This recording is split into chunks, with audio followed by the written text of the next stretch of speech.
Bueno, en primer lugar, muchas gracias a todos por asistir y muchísimas gracias a la Universidad de La Rioja y a la Unidad de Cultura Científica por invitarme a venir. Es la tercera conferencia que doy en 20 horas aquí en Logroño. Ayer dije que me postulaba como nuevo alcalde de Logroño después de esto y estando aquí en el G9, que es un placer y un honor que me haya invitado, ahora soy el rey del norte, es lo que faltaba.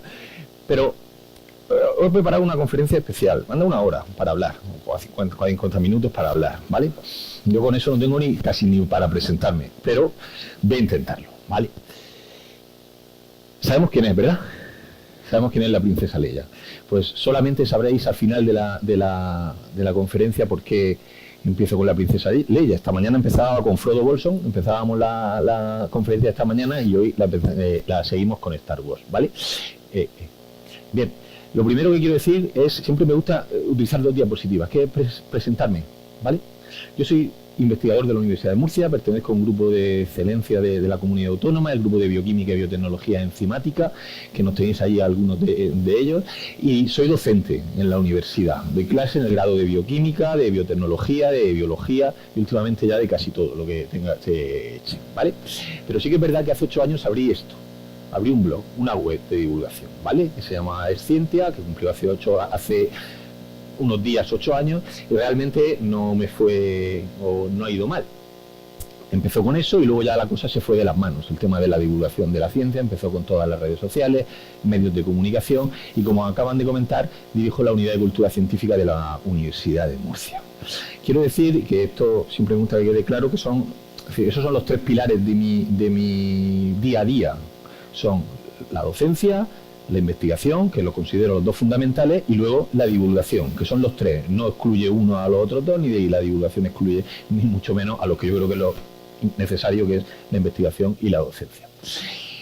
Cuando me dijeron de hablar a vosotros, me dijeron el grupo del perfil del público, pues pensé en qué contaros, en qué os iba a contar. A mí la divulgación me ha ayudado a varias cosas. ¿Se oye bien? ¿O se va? ¿Se oye bien?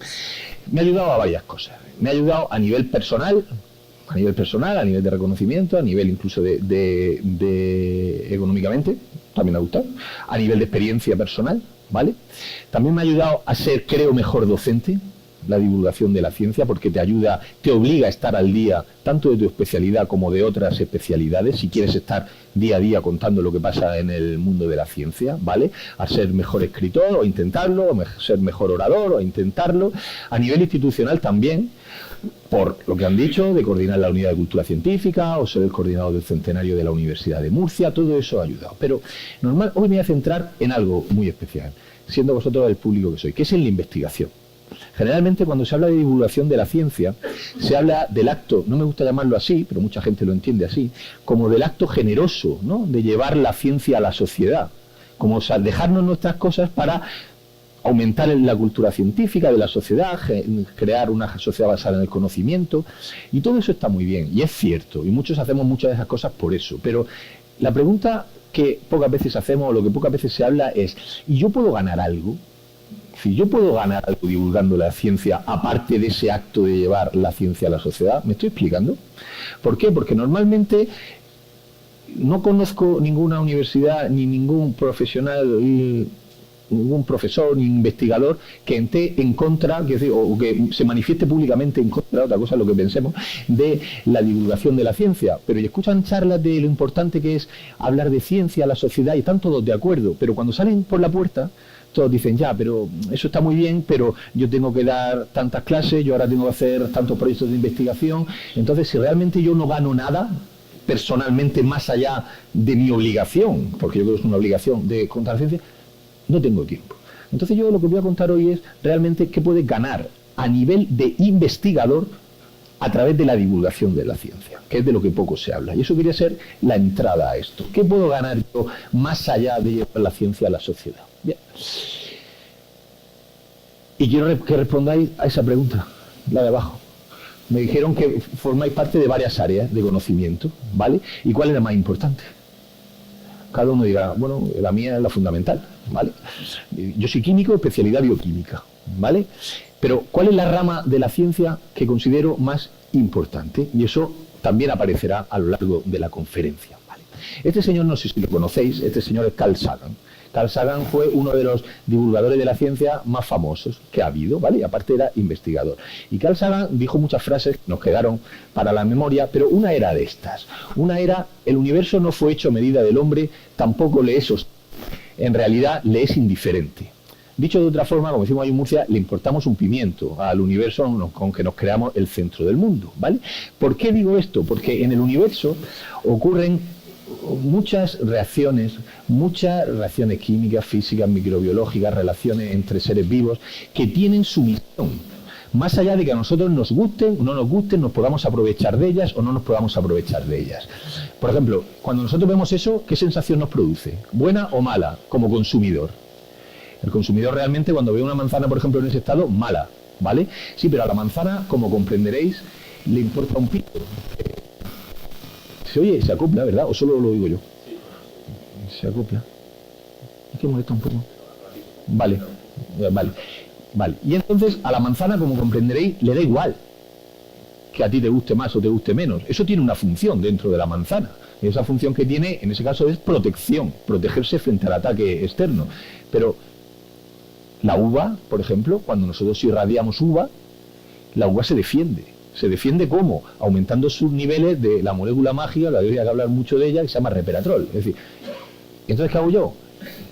Ataco la uva, el grano de uva dispara sus niveles de ese resveratrol para defenderse, y yo los cojo luego y hacemos, bueno, hay gente que los coge y hace comprimidos que no sirven para nada, pero bueno, lo hacen, ¿vale? De acuerdo. Entonces, con esto quiero decir que hay cosas que ocurren en la naturaleza que tienen una misión en la naturaleza más allá de que nosotros luego nos guste o lo utilicemos o no lo utilicemos.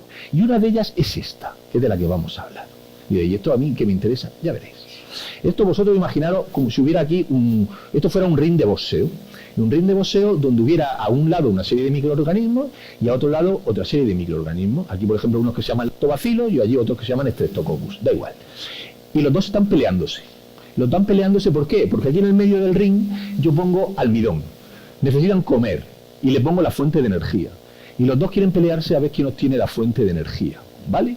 ¿Qué ocurre? Que hay uno de ellos, que se llama lactobacillus, que lo que hace es echa muchas proteínas, muchas enzimas al medio de reacción. ¿Para qué? Para cortar ese almidón en pequeños trocitos muy pequeños, los introduce dentro de la célula y entonces se lo come. Vale, es una estrategia. Hay otro que lo que hace es, se llama Thermococcus, lo que hace es, utiliza una sola proteína, en vez de muchas, una sola, y divide ese almidón en trozos, pero en vez de trocitos pequeños, en trozos circulares. En trozos circulares, igual que esta molécula que llevo aquí en el móvil, que son moléculas de glucosa, formando un anillo. ¿Y qué es lo que ocurre? Lo que ocurre es que de los dos gana uno. Y dices tú, ¿y esto por qué me lo estás contando? Digo, bueno, porque de los dos gana uno, gana siempre ese. Y ese lo que hace es cortar el anillo, cortar el almidón en un anillo que el otro no se lo puede comer. Y así él gana la batalla. Ya. Vale, eso está muy bien. Pero ¿qué es lo que pasa? Que cuando el bicho, que los químicos decimos bicho, yo sé que los microbiólogos se ponen nerviosos con los bichos, cuando el bicho se come el almidón que hay en la patata, y para formar ese anillo, ¿quién llega? Llegamos nosotros. Nosotros digo los humanos. Y entonces cojo el anillo del medio de reacción y me lo llevo. De forma que los dos bichos mueren. Uno porque no ha ganado la batalla y no ha podido comer, y el otro porque ha ganado y cuando iba a comer he llegado yo, mala persona, y me llevo el bicho, el anillo. ¿Me seguís? Bien. Entonces, ¿y para qué quieres ese anillo? Fijaos las disciplinas científicas que van apareciendo ahí, ¿vale? Eso es el anillo. El anillo es ni más ni menos que imaginaros glucosa, azúcar, pero formando un ciclo, como si fuera un donut, y que tiene una cavidad interna del donut, ¿vale? La cavidad interna del donut tiene una característica muy importante. La característica muy importante es que es capaz de introducir sustancias en el interior y que la vas liberando poquito a poquito al medio. A eso me dedico.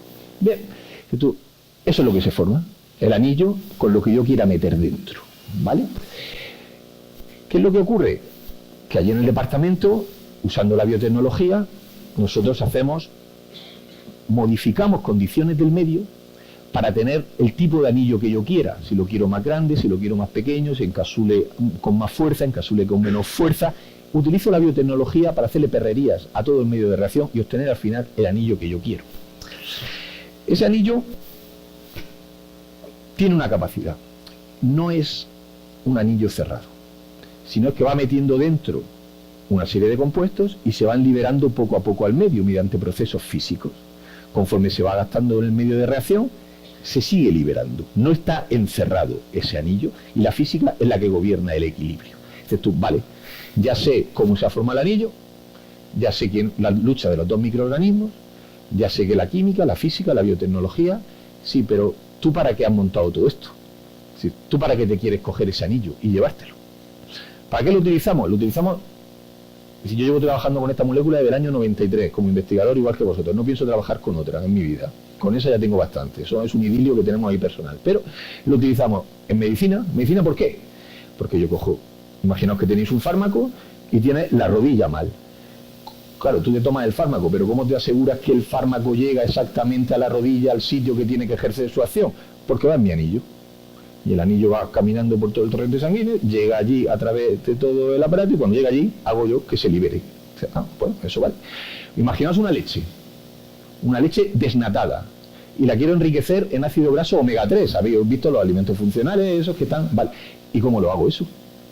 Si es una leche desnatada, es prácticamente como sea agua, hidrofílica. Y yo le meto una grasa, que es el omega 3. ¿Y cómo no se queda ahí un pegote? Porque lo meto en el anillo. ¿Me seguís? Y entonces, por eso estamos trabajando continuamente con eso y no quiero otra cosa. Ya. ¿Cuál es el eslogan de los desodorantes más famosos de España o del mundo? El eslogan, ¿cuál es? El eslogan es Resona no te abandona, ¿sí o no? Y Resona, ¿por qué no te abandona? Es un tema personal, tú, una relación que hay ahí con Resona, ¿por qué no te abandona Resona? Resona no te abandona porque yo cojo, meto la fragancia, es decir, ¿qué problema tienen las malas colonias? ¿Qué problema tienen los malos perfumes o los desodorantes malos? O los chicles, que tiene un intenso fragancia, un intenso sabor al principio, pero se va rápidamente, ¿no? Lo que hacemos con Resona es, metemos la fragancia en el anillo, lo metemos en el desodorante, nos echamos el desodorante y con el paso del día tú vas moviéndote y con el roce se va rompiendo el anillo y va saliendo la fragancia. Por eso dura más. Y por eso Resona no te abandona. Es decir, ahí el eslogan se crea. Esto es marketing, no, esto es marketing, pero tiene su parte de realidad en este tema. Bien. Y dice, vale, ese anillo se llama, no somos muy originales, son dextrinas que forman un anillo, pues lo llamamos ciclodextrina y ya está. Esa es la molécula. Pero ¿me puede servir a mí para algo más? Para algo más de lo que os he contado, de por qué puede servir esto. Te dices tú, vale, si esto habla de divulgación. Mira. Esto es el ciclo, aproximadamente, por llamarlo de alguna forma, el ciclo de investigación que seguimos nosotros y que sigue la mayoría de la gente. Es conseguir una fuente de financiación, de la fuente de financiación, que ya es difícil, te vas al laboratorio, del laboratorio, que ya es difícil, consigues buenos resultados, los publicas en un artículo científico, los llevas a un congreso y del congreso yo lo que hago es luego lo publico en el blog que habéis visto al principio, en el Scientia, y de ahí utilizo las redes sociales para aquello que publico en el blog difundirlo. Eso es todo, ¿vale? Nosotros, cuidado, podríamos hacerlo exactamente, ¿por qué no va hacia atrás? Lo podríamos hacer al revés. Podríamos coger y de una red social a través de la divulgación llegar hasta la fuente de financiación. ¿Lo vemos fácil o difícil? Hombre, hay gente que dice fácil, pues explícame cómo, porque yo pongo un tuit ahora mismo y que me dé la fuente de financiación para investigar. Pero complicado.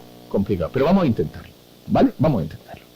Mira, esa es la, a pesar de lo que han dicho de todos los libros, todo el blog, todas las historias y tal, todos los artículos científicos, esa es realmente la carta que más me ha alegrado en mi vida. Es la credencial de becario, porque antes además éramos becarios de investigación y lo decíamos con honra, no pasa nada por llamarnos becarios, llamamos becarios de investigación. Y entonces me llegó del Ministerio de Educación y Ciencia, porque entonces había un Ministerio de Educación y Ciencia.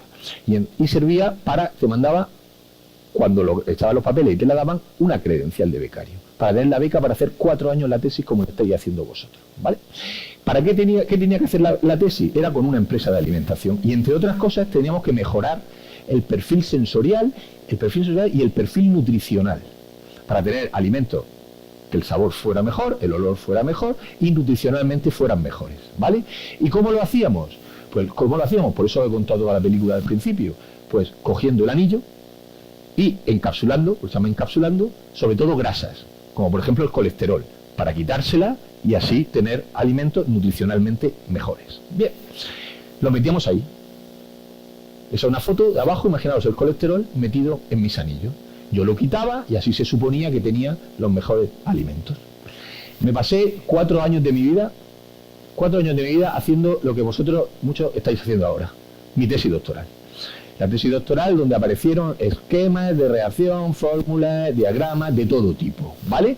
Incluso algunas, sorprendentemente, se publicaron en de las mejores revistas del mundo de mi área, del área de la bioquímica y del área de tecnología de alimentos, pero cada uno que aquí me esté escuchando y esté pensando en su área. Bien. Y pasados 4 años leí mi mejor obra, de la que estoy más orgulloso a pesar de todo lo que ha venido después. Esa es mi tesis doctoral, con nombre infumable, como todas las tesis doctorales, ¿vale? Ni Dios sabe, la entiende cuando ve ese título, pero de eso se trata, ¿vale? Y leí la tesis doctoral. Bien. Y estaba súper contento de mi tesis, después de 4 años trabajando en lo que os he dicho y con esa herramienta que os he dicho, que es el anillo. ¿Qué pasó? Que cuando acabé la tesis doctoral ya me preguntaban, mientras hacía la tesis doctoral, y a muchos de vosotros os pasará, que cuando llegáis después de 8 horas, o en el laboratorio, o en el despacho, o en el departamento, donde sea, le dicen vuestros amigos, ¿qué estáis haciendo? Y entonces tú le cuentas, pues, y cuando acabas de contarle todo el día, a las 8 horas, te dicen, y además de eso, ¿tú a qué te dedicas? Y ¿cómo que a qué me dedico? Me digo a eso, y punto. Pero, ¿qué ocurrió? Que cuando acabó la tesis doctoral, se lo conté a mi amigo, que son esos que hay ahí, y entonces me dijeron, oye, los alimentos esos que decías tú que te estaba pagando el ministerio para que se desarrollaran, ¿dónde podemos encontrarlos? ¿Y sabéis lo que les dije? Digo, no salieron al final al mercado. Y entonces ellos me decían, decían, pero ¿no salieron al mercado? Y te hemos estado pagando con los fondos públicos y al final no hay productos, entonces ¿qué pasa? ¿Qué estamos haciendo nosotros? ¿Te estamos dando dinero para qué? Y aquello a mí te empieza a comerte la cabeza un poco, te puede dar igual, a mí no me daba igual. Y entonces mi jefe me enseñó, yo se lo dije a mi jefe, digo, oye, ¿esto que hemos estado haciendo para qué? Hemos generado conocimiento, la investigación básica de la que se habla mucho, pero digo, ya, pero ¿y qué? A mi amigo eso no le convence. Y entonces me habló de la teoría del iceberg. Me habló de que para que algo vea la luz, tiene que haber debajo muchísima investigación que no ve la luz, pero que sustenta lo poco que vemos. Pero eso se lo contaba a mi amigo y mi amigo no decían que vale, pues está muy bien la teoría del iceberg, pero no. Y luego me soltó esta frase que me encanta ponerla, esta frase de Ramón y Cajal. Ese señor, ¿sabemos quién es? El de allí. Ese es Fleming, ¿de acuerdo? El descubridor, entre comillas, pero bueno, de la penicilina. Y él me decía, dice, oye, cuando se descubrió la penicilina, y esta es mucha moraleja de lo que voy a contar viene aquí, cuando se descubrió la penicilina, nadie le daba importancia. Y luego tuvo en la Guerra Mundial, sabemos la importancia que tuvo. Incluso Ramón y Cajal decía esa frase, cultivemos la ciencia, que es lo que estáis haciendo, por sí misma, sin considerar por el momento las aplicaciones. Estas llegan siempre, a veces tardan años y a veces tardan siglos en llegar, e incluso a lo mejor no las vemos, pero esa generación del conocimiento es importante. ¿Vale? Y se lo conté a mis amigos, pero tampoco. Pero a mí eso ya me convencía. Eso fue en el año 97. Y saltamos de ahí al año 2012. ¿Vale? Yo seguí trabajando con mi molécula porque no quiero otro y saltamos a 2012. Y un día, esto es importancia de la presencia de los investigadores, que estoy convencidísimo, en redes sociales, como parte de su trabajo. Y entonces vi ese tuit. Y ese tuit me sorprendió. Me sorprendió ¿por qué? Me sorprendió porque, si os fijáis ahí, mi cuenta de Twitter, claro, tampoco la conocéis, no pasa nada, no aparece, ni yo aparezco. Ese tuit lo vi porque estaba ahí. Si no, no me hubiera enterado absolutamente de nada. Pero, ¿y por qué me sorprendió? Lo escribía un tal Juanjo, que no tenía ni idea de quién era, aparecía una tal Natalia, que no tenía ni idea de quién era, una tal Carmen María Alarcón, que menos todavía, pero aparecía la palabra ciclodestrina, y la palabra ciclodestrina es mi anillo. Entonces, claro, entenderéis que me sorprendiera. ¿Por qué? Porque no todo el mundo va por la calle todos los días hablando de la ciclodestrina, ¿no? El tema de conversación entre los españoles. Entonces, que apareciera ahí, digo, ¿aquí qué está pasando? ¿Qué? Y empecé a tirar del hilo. Y entonces te encuentras con esta niña. La niña Natalia. La niña Natalia, y encima era de Murcia. Pues nosotros cuando nos ponemos de verdad en el tema. Y Natalia, el problema es que Natalia, una enfermedad rara. Una enfermedad rara que se llama Niemann-Pick tipo C. Las enfermedades raras, sabéis que son enfermedades de cada vez menos raras y son enfermedades de poca prevalencia, ¿vale? Y además complicadas de tratar. ¿De acuerdo? Uno de cada 150.000 casos tiene una enfermedad rara, pero ya hay muchísimas enfermedades raras, el 80% son de origen genético y tienen mala solución y mal tratamiento, ¿vale? ¿Qué le pasa a esa enfermedad rara? Concretamente la de Natalia. Se llama Niemann-Pick tipo C, y es que tiene dos genes, se llaman NPC1 y NPC2. Pero bueno, esos genes dan lugar, codifican unas proteínas. ¿Y esas proteínas qué hacen? Esas proteínas las tenemos nosotros y son las responsables del transporte de lípidos. ¿A qué me refiero? A que si tú tienes mal esos genes, no se forman esas proteínas y los lípidos en nuestro organismo no se movilizan y se depositan. En este caso, ¿qué se deposita? El colesterol, entre otros. Esfingolípido, glucolípido, el colesterol. ¿Y dónde se deposita? Se deposita en el hígado, se deposita en el bazo y se deposita aquí, en el cerebro.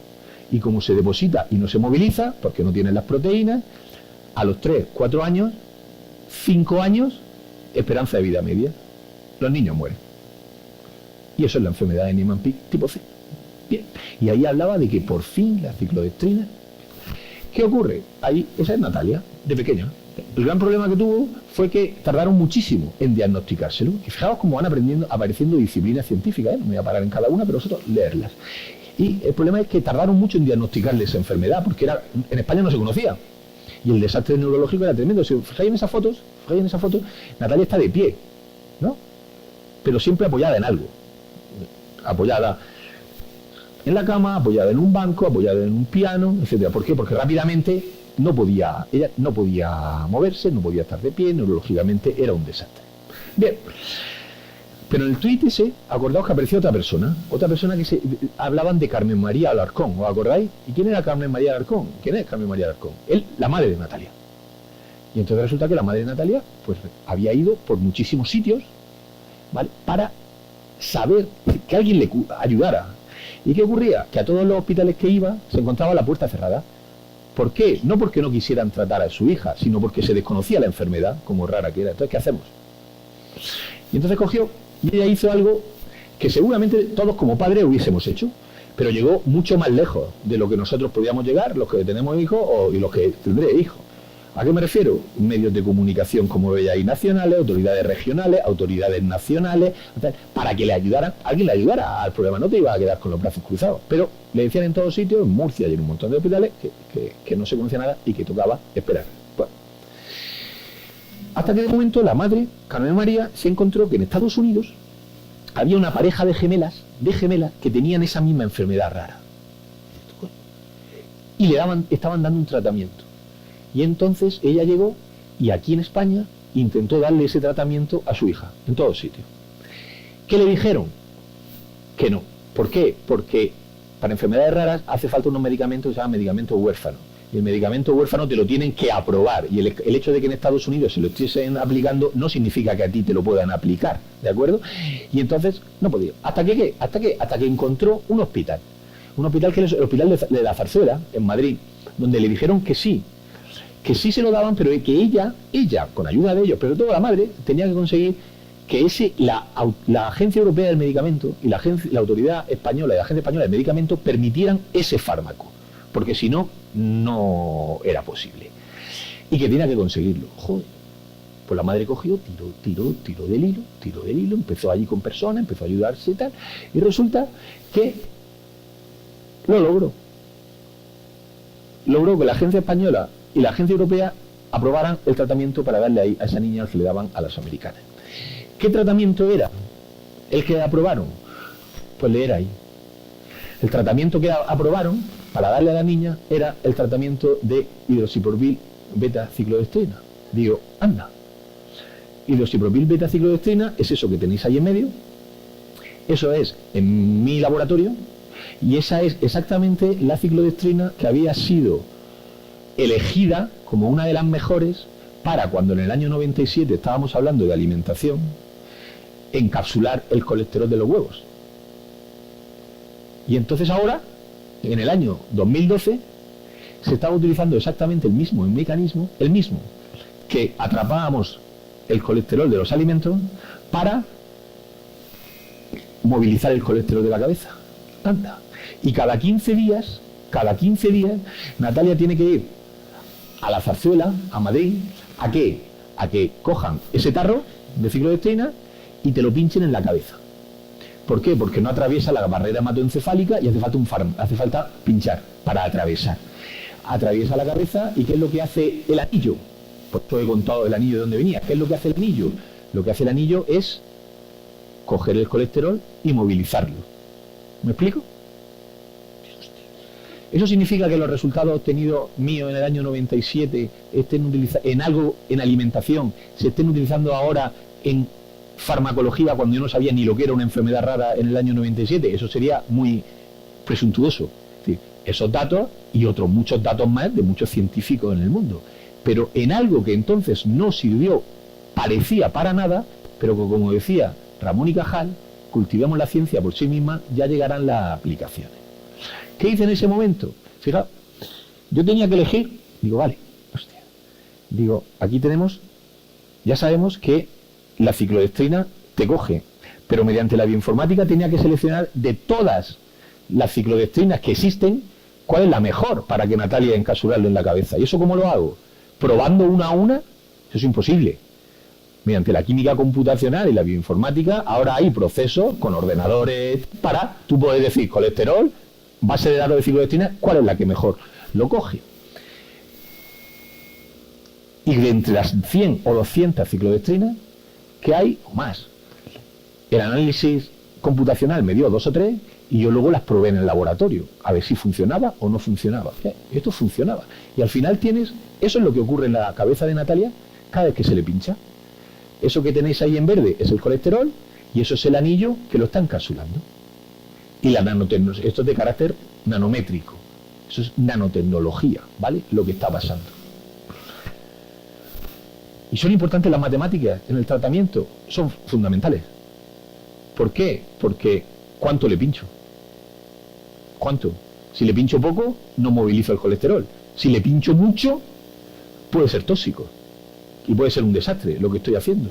Y mediante complejos modelos matemáticos, nosotros sabemos exactamente cuánta ciclodestrina tenemos que utilizar en el fármaco para que sea exactamente la que tiene que movilizar de la cabeza. Bien. Para mí aquello fue fantástico, todo ese descubrimiento.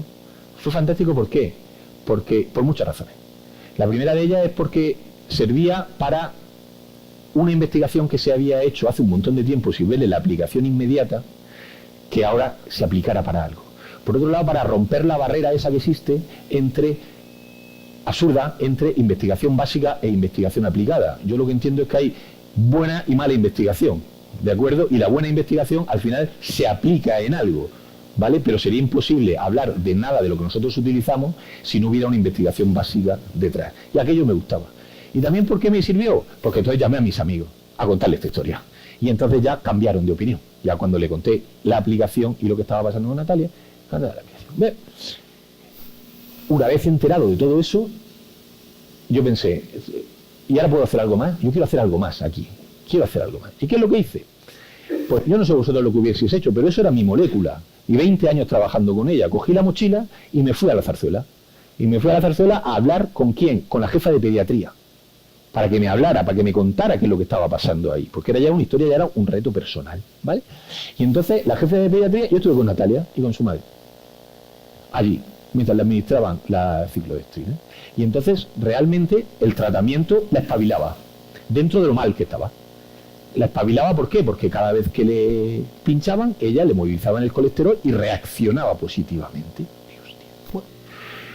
Y decidí utilizar la divulgación de la ciencia para contarle a la gente toda esta historia, porque para mí era un historión, yo no sé para vosotros, pero para mí era un historión. Y entonces utilicé mi blog, utilicé otros blogs cooperativos, como puede ser el blog de Naucas, lo conté ahí y me fui a Bilbao.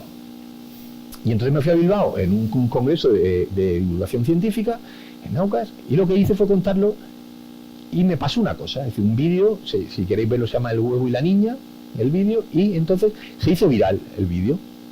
Pero me pasó una cosa, y me pasó que me costó acabar la conferencia, me costó acabarla porque era un tema complicado y la implicación personal ya era muy grande, ¿vale? Y entonces pasó una cosa, que acabó la conferencia, yo no estoy acostumbrado, ojo vosotros sí, pero empezó a ponerse todo el mundo en pie, a aplaudir. Y a mí aquello, digo, aquí está pasando. ¿Y qué hice? Después de eso, bueno, me fui a Murcia. Claro, cuídate. Me fui a Murcia. Y entonces hablé con este señor. Y este señor es el jefe de mi grupo de investigación. ¿Vale? Que se jubila el año que viene, mi maestro. Y entonces, Paco, yo le dije, quiero ayudar en este tema.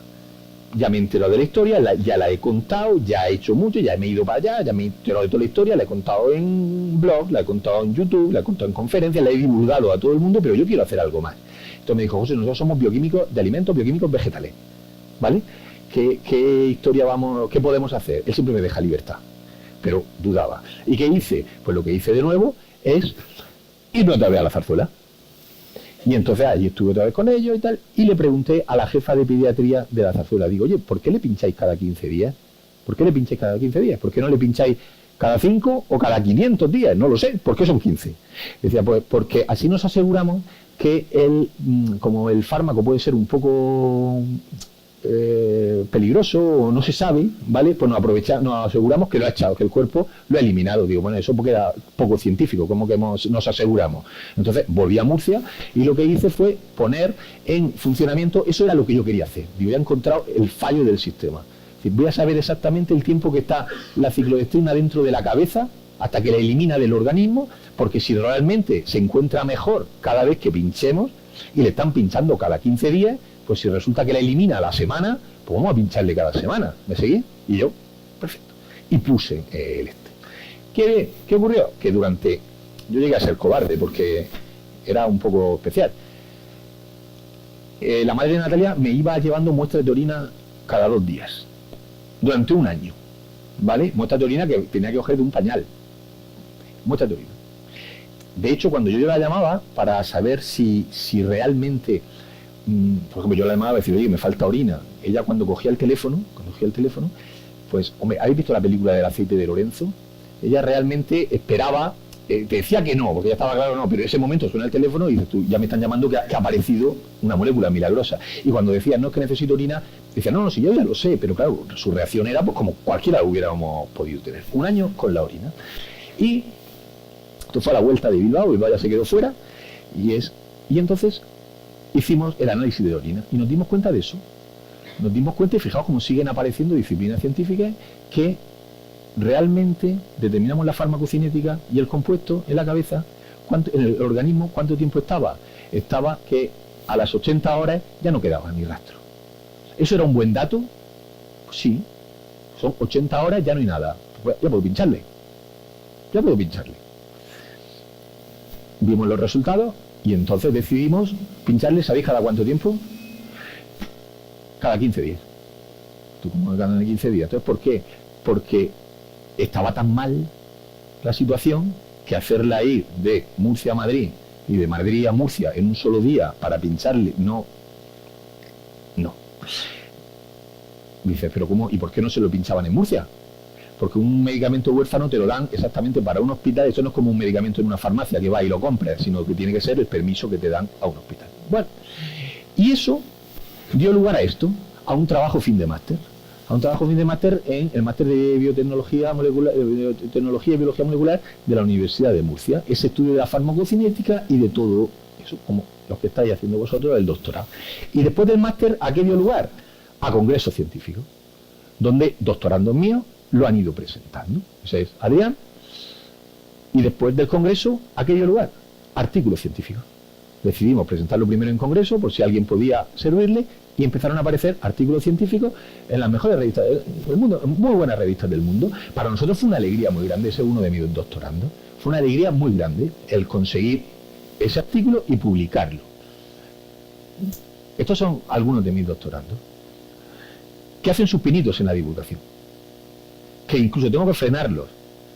¿Por qué? Porque yo quiero que divulguen, ellos quieren divulgar, me ven mi ritmo, pero hay que ir en cada etapa de la vida a saber exactamente lo que tienes que hacer, o por lo menos cuánto tiempo le tienes que dedicar a cada cosa, ¿vale?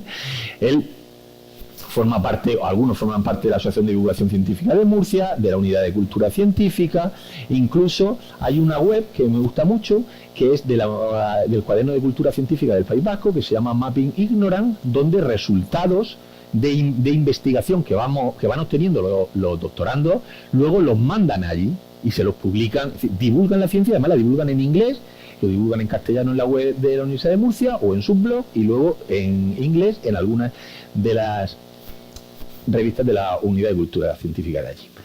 Digo, vale, ¿y puedo hacer algo más? ¿Puedo hacer algo más, aparte de ya lo que estábamos haciendo, que lo consideraba ya importante? Una cosa es esta.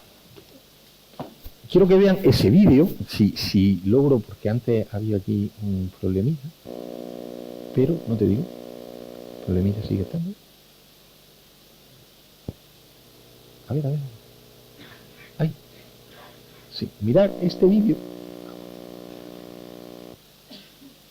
Es que aquí está.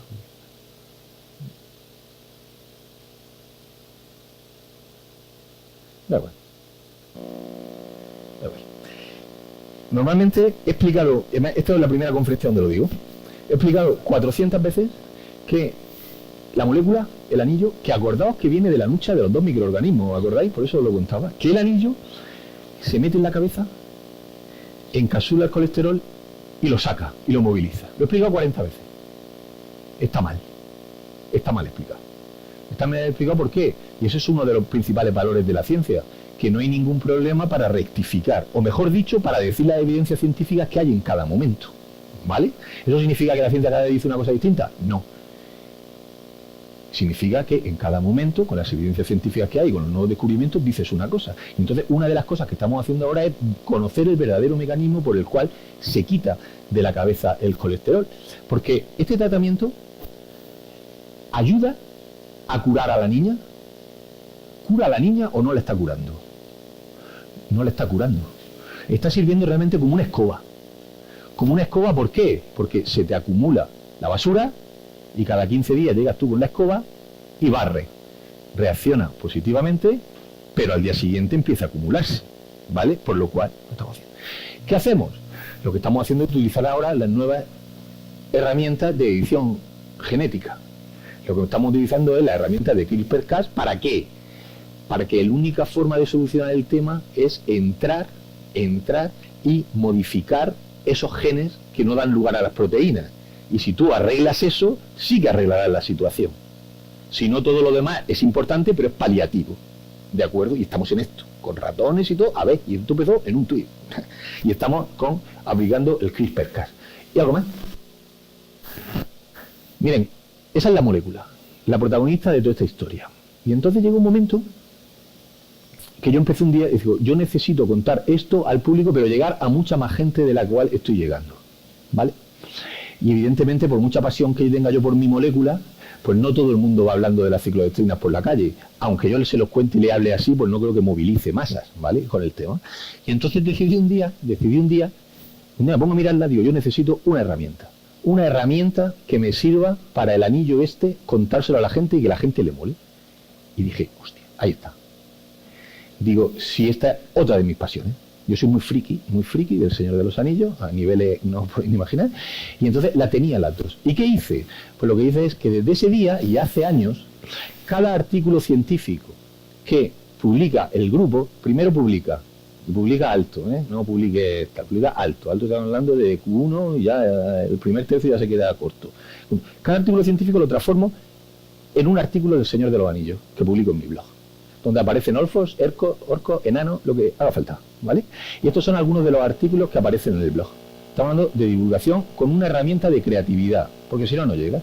Los títulos son, yo qué sé, tengo ahí más de 50 publicados. Aquí tenéis. La noche en la que Sauron sedujo a Arwen utilizando flores antiinflamatorias. Los ENS, el pifetanol y la química computacional. Si en este momento no pensáis, este tío es un friki loco murciano, a lo mejor el problema lo tenéis vosotros, ¿vale? Porque sí. Pero con eso, ¿qué conseguía? Con divulgarlo utilizando esta herramienta. Pues conseguía, lo primero es que algo que podían ver y que leen muy pocos especialistas, que es como funciona la ciencia. Cuando diréis que esto lo lee muy poca gente, ya claro, muy poca gente, que son muy pocos los especialistas de cada área en temas concretos, y es los primeros que tienen que leerlo ya. Pero luego, después, al convertirlo en la historia, pues te lo leen ahí en cuestión de horas, 20.000, 30.000, y hay posts que han llegado ahí a las 300.000 visitas en nada, ¿vale? Contando esto. Esto usted, pues ya la gente se está enterando a lo que trabajo yo. Bien. ¿Y algo más? Vale, ya se lo he contado a todo el mundo. ¿Y puedo conseguir algo? Porque acordaos del ciclo ese que os dije al principio del tweet y de la pasta, ¿vale? Mirad, una de mis partes de que hoy no he hablado, aunque hablamos ayer por la noche, no sé, nos hizo tarde, hablando del tema, es la parte de la divulgación científica de desmontar alimentos y cosméticos que utilizan eslogan publicitario basado en la ciencia que no sirven para nada, ¿vale? Y entonces resulta que me llaman, yo me iba a dar una conferencia de este tema a Santiago de Compostela. Y entonces ahí me había llamado un amigo, Manuel Collado, y de momento cuando estoy a punto, fue literal, a punto de coger la mochila, ya en el Altet, en el aeropuerto de Alicante, para meterme, me llama y me dice, oye José, tú has comentado, y lo dijo porque él es muy correcto, has comentado algún producto, no sé si conocéis los productos, los lácteos de Clesa, Feiraco y todo esto que son los gallegos, ¿vale? Y entonces digo, tú has comentado, quería decir si le había metido algún palo en algún producto, había desmontado y tal. Y entonces yo digo, pues mira, ya son tantos años que no lo sé, no me acuerdo, pero vamos a verlo. Digo, ¿qué pasa? Dice que hay un tipo que ha llamado a la universidad, ha llamado a la organización, ha llamado hasta el hotel que quiere verte. En ese momento, vosotros reíros, pero en ese momento pasa un poco de, ya está el lío, ya tenía que llegar el día en el cual tanto destrozar productos tuviera el final. Y entonces yo me fui un poco cagado, allí a La Coruña, me fui un poco cagado. Entonces, a Santiago. Total, que tuve la charla, y estaban haciendo la charla, en efectivo en el pub, y no se presentó nadie. Digo, bueno, esto va bien. En el hotel pregunté y nadie se había presentado tampoco. Digo, va bien. Hasta que en la cena, a alta, ya cuando la cena iba a postre, o sea que ya estábamos, los cuerpos iban bien, se presenta un señor y dice, usted es el que ha escrito tal, yo es que soy de Clesa. Y Manolo Collado, que el que me haya invitado, se levanta y dice, yo me tengo que ir, José. Yo me digo, no, tú aquí conmigo. Y de momento me dice, que esto es la clave, dice, yo es que soy friki del Señor de los Anillos. Y te quedas así, y dice, ¿esto es el vino o qué está pasando aquí? Dice, yo soy friki, y respira. Digo, bueno, esto es otra cosa. Digo, ¿y qué pasa? Dice, pues que he leído tus posts, esos frikis que cuentas, los que os he enseñado antes. Dice, buscando cosas de merchandising, dice, como tú harás, digo, sí, yo me meto, Señor de los Anillos, merchandising, mi casa parece que hay un museo. Y entonces, dice, ¿qué he encontrado? Digo, ¿y te han gustado? Dice, sí, eso es lo de menos. Dice, lo que pasa es que me he dado cuenta que la historia científica que tú estabas contando a través de la divulgación resuelve un problema que nosotros tenemos en Clesa para el desarrollo de nuevos productos lácteos. Y yo no me hubiera enterado de lo que estáis haciendo en la Universidad de Murcia si no hubieras divulgado la ciencia con esa herramienta. En ese momento digo, siéntate y ponte algo porque esto ya es otra cosa. Y esto era. ¿Y qué quería el tipo? Él no quería, sí, quería conocerme, pero eso es lo de menos. Lo que quería era que escribiésemos un proyecto de investigación entre varios centros de investigación y varias empresas para el desarrollo de esos productos. Este es el proyecto de investigación, donde intervienen todas esas empresas, todos esos grupos de investigación que veis ahí. ¿Y qué hicimos con el proyecto de investigación una vez redactado? Lo esbozamos esa famosa noche hasta alta hora de la mañana, imaginaros cómo, pero luego ya lo escribimos en serio. ¿Y qué hicimos con él? Lo mandamos al ministerio y lo mandamos a la convocatoria de CDTI, la convocatoria de proyectos empresariales con empresas y con todo eso y centros de investigación. Y ahí tenéis el resultado. El resultado fue que pasado unos meses el ministerio nos mandó una carta concediéndonos casi 1 millón de euros para la investigación en esos compuestos. En ese momento, mi jefe, que odia al Señor de los Anillos tremendamente, si se tiene que disfrazar de orco o de enano, se disfraza, porque había caído 1 millón de pavos. ¿Y qué hicimos nosotros con el 1 millón de euros? Pues subvencionar la investigación de gente como vosotros. Subvencionar la investigación de doctorandos del grupo de investigación para que pudieran leer sus tesis doctorales. Y eso es de hace, porque la investigación ha durado años, y esto es de hace unos meses. Hace unos meses los representantes de todo el consorcio vinieron a la Universidad de Murcia a que le presentáramos los productos, y ahí abajo, y los podéis encontrar, algunos de ellos, algunos con las modificaciones, algunos no, en los centros comerciales, los productos que nosotros, junto con todos los miembros del grupo, habíamos desarrollado, que hiciésemos el test sensorial y explicamos toda la investigación, etcétera, y ahora hemos dado un paso más y nos vamos a la financiación europea del proyecto de investigación. Este es el caso, me ha tocado vivirlo en primera persona, de la importancia de la divulgación, no solo para llevar el conocimiento a la sociedad, que ya es importante, sino para ver qué puedo ganar yo del tema. ¿Os acordáis de esto? ¿Os acordáis cuando salía el Ministerio de la fuente de financiación? Luego venía el laboratorio, los resultados en revistas, luego venía el Congreso, luego venía la divulgación a través de blogs, revistas, etcétera, y luego las redes sociales para divulgarlo. Yo he dicho, ¿podríamos darle la vuelta a esta historia? Pues ahí la tenéis.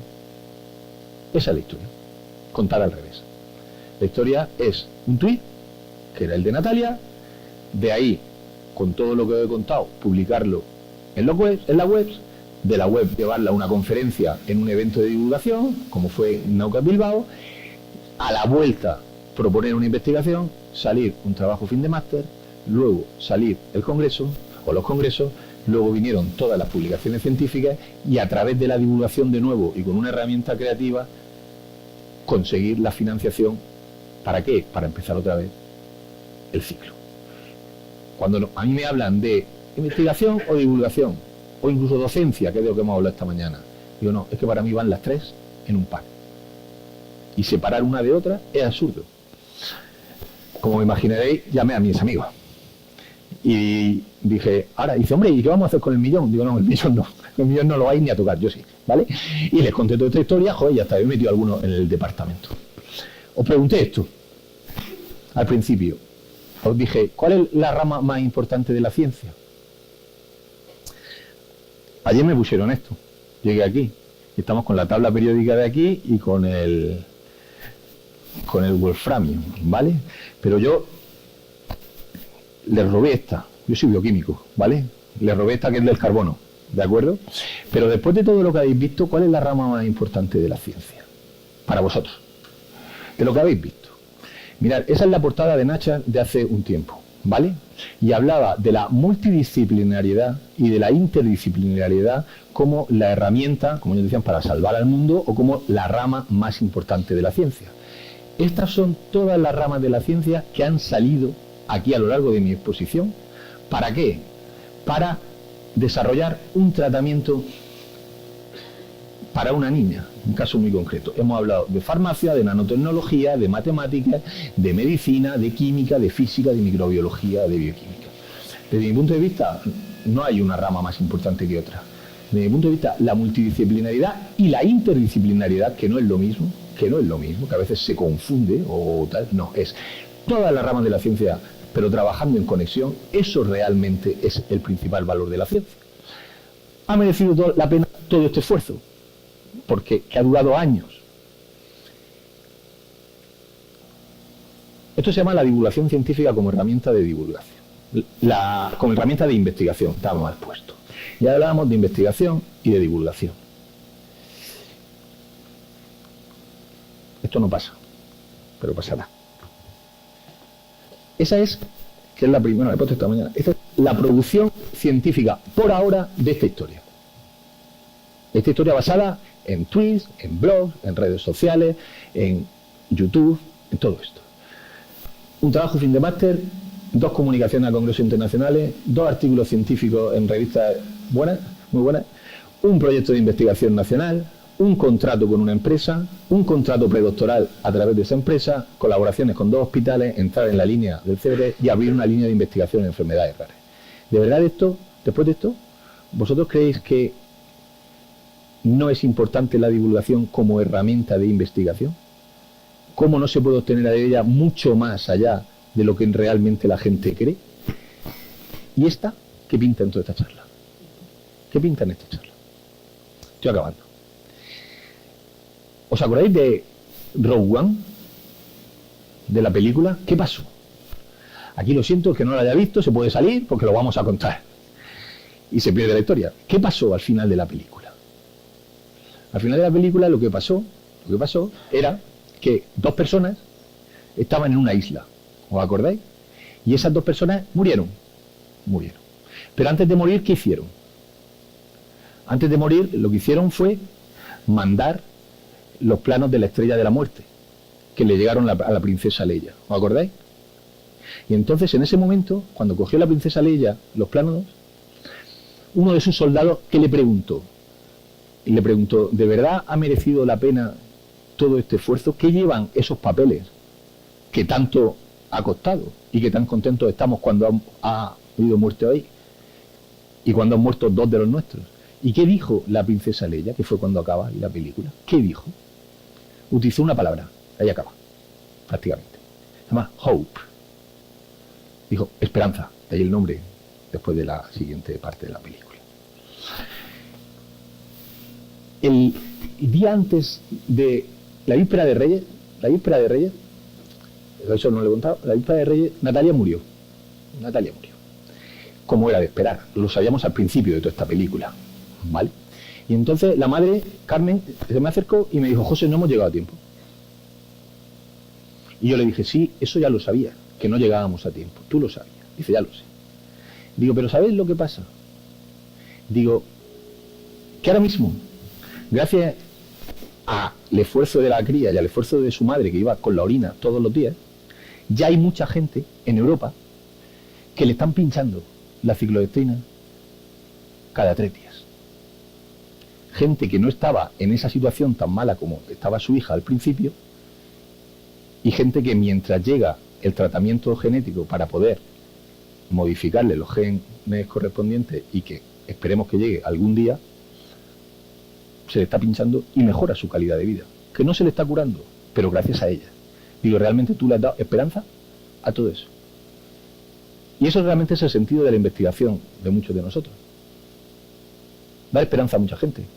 Generar conocimiento.